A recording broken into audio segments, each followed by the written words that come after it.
Yeah, that was one of the ideas behind my original concept as far as a tonal structure, to it, was that that this could play out like a 70s horror film where something is coming for this town, and what that something is OxyContin. So definitely, I've seen some reviews talk about it, that it felt like watching a horror film at times. And that's what Barry Levinson and I were going for, because it's a horror story as well. I mean, there's so many stories, so many awful elements to this story, but there's an investigative thriller, there's a tragic addiction story, and then there's an element of it being a horror story too.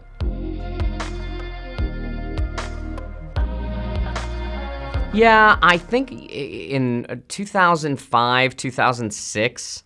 I had a couple friends that were recreationally abusing Vicodin, and they were taking Vicodin a lot, and I said, can't that stuff kill you?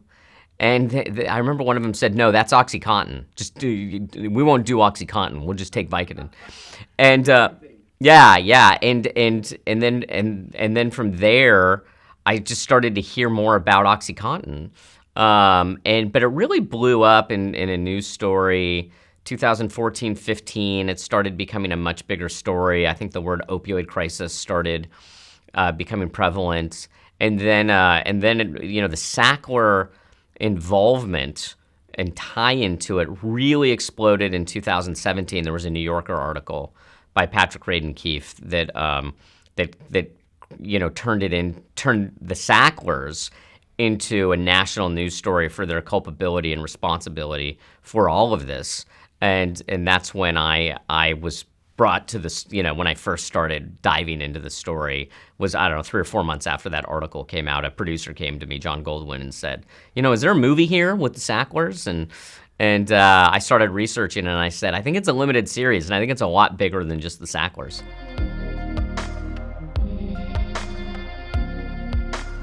Stunned. I'm still stunned. I'm still shocked by the extent of their lies, of their deceit, of their criminal behavior, of how devious it was, how manipulative it was, and how it never ended. No matter how much abuse, overdose rates skyrocketing, petitions, investigations, major lawsuits, no matter how much came their way that was so damning and so tragic, instead of changing their ways or changing the medication, what they did was they just hit the gas even harder and kept selling and lying. And the walls didn't even truly crumble till the 2018-19 time period for them on this story. So it's just shocking. And so when I started, researching, what were these lies? What did they actually do? What was the manipulation? When I found out what it was they actually did, I thought, I got to dramatize this. People need to see this because they're going to be blown away by how deceitful, manipulative, and dishonest they really were.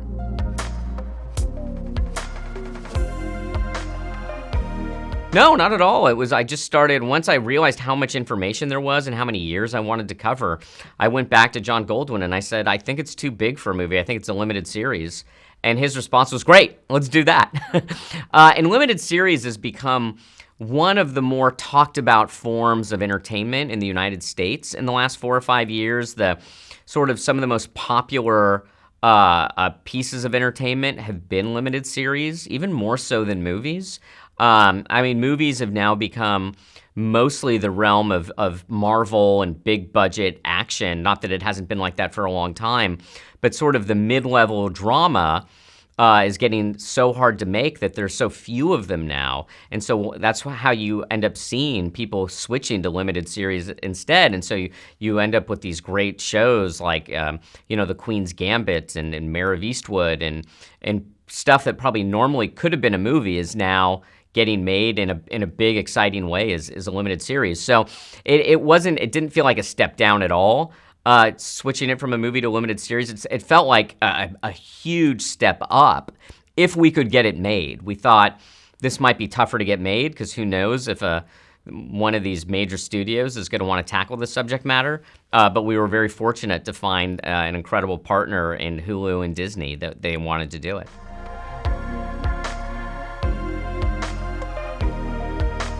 Very early on, I thought, I'm going to create some composite characters for this town. Yeah, that we could follow, so that I could also not just be a sort of expose into produce criminal behavior, but that we could have a piece of artistic storytelling and also explore addiction in a way where we see that there is the chemical component to it, which is so huge, but the emotional component and the you know, the self-loathing, you know, the elements that drive people to numb their pain. And so my principle that guided me with all the characters was what is their pain, and how do they deal with their pain? And I even wanted to explore that with Richard Sackler in the Sackler family. So with almost all the characters, it's not just the story of the crimes of Purdue, but it's a story that explores their own personal pain. I knew I was on to something with that scene when she comes out to her mother and her mother chooses to pretend she didn't hear her. When I was in the editing room, and my editor turned to me and said, "That's exactly what my mother would have done." So it seemed like there was something universal there as well.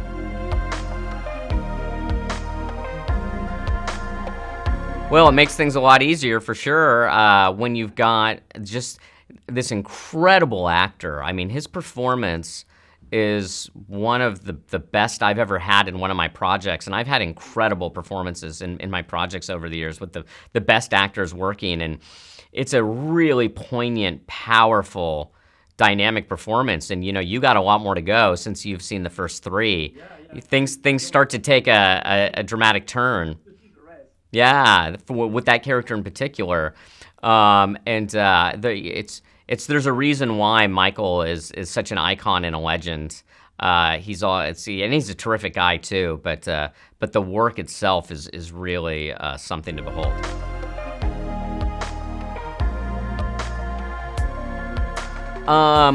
No, we were fortunate in that we got almost all of our first choices for every part. And then the only parts where we got a pass on, I didn't insist on anything. If you don't want to do it, I'm like, it's better that you're not here. I usually won't chase an actor. I don't like to chase anyone. I just feel like if you don't want to do it, I totally get it. But I want someone that's really excited to be here. You know, now, if an actor is interested but has questions, well, that's completely legitimate, and that's just the normal process. But I can't remember a time where I've tried to turn a no into a yes. No, you know why I say this is because I have tried it, and it's never gone well. It doesn't work. And then I feel humiliated and embarrassed that I went to all that effort, so.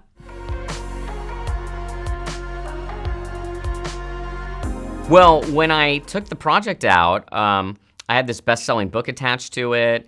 I took it to the town as a thriller about the opioid crisis, trying to make it more appealing to buyers, and no one wanted it. No one wanted it. I was stunned at how many passes I got. Yeah. So the fact that Hulu ultimately wanted to make it is a testament to them. And how they were able to see things in it that the rest of the town didn't see. So that was quite a relief they wanted to make it. But I thought we would have a lot of interested people, and there's always that bucket of cold water that Hollywood dumps on you, where no matter what you've done, it's like, well, that's great, and that's why we're meeting you, but we don't want this.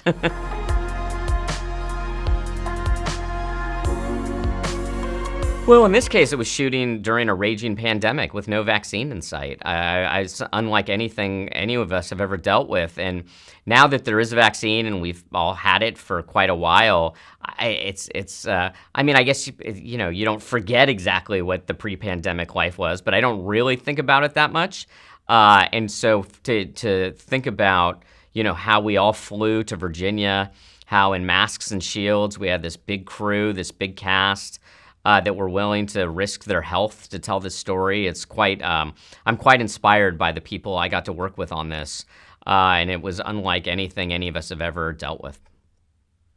Like everyone else in the world when it came to the worldwide pandemic, yeah.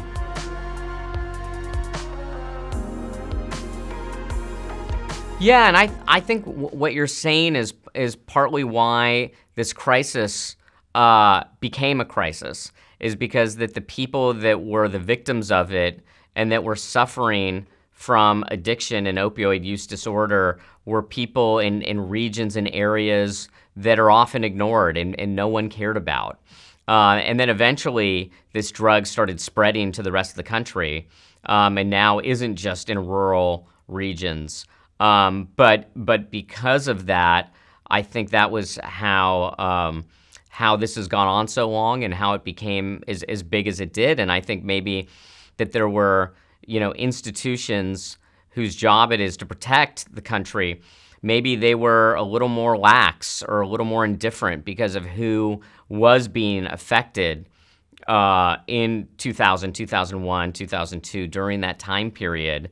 And if this had struck New York City and Los Angeles and Chicago, maybe they wouldn't have gotten away with it for as long as they did, or wouldn't have slipped out of this case that we dramatized, because they do slip out of it at the very end. Our prosecutors put a terrific case together, and how Purdue was able, or the Sacklers were able to kind of slip out of culpability is part of our story. And I think that might have been a lot harder had it was the Upper East Side and Greenwich Village being affected versus the Appalachia and rural Maine.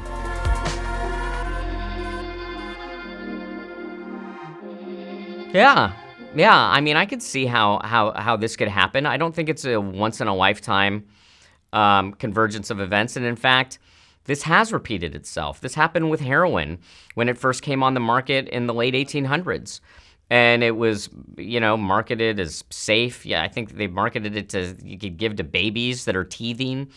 And so heroin, it took about 30 years before it was understood to be as addictive as it was and became illegal. And basically, that's almost the same cycle that's happened here with OxyContin. Although in the case of OxyContin, which came on the market in 1996, by 2000, 2001, there were these news stories of abuse and addiction and overdose. But it was through the Sacklers' connections, influence peddling, and the institutions that are supposed to step in, not just failing us, but in some cases colluding with them legally or perhaps illegally, that this was able to flourish to the extent that it was. But it's a similar cycle as heroin in that now it's 25 years later, and in the last few years, it's really, really exploded into a national discussion. So yeah, this story has already happened a few times.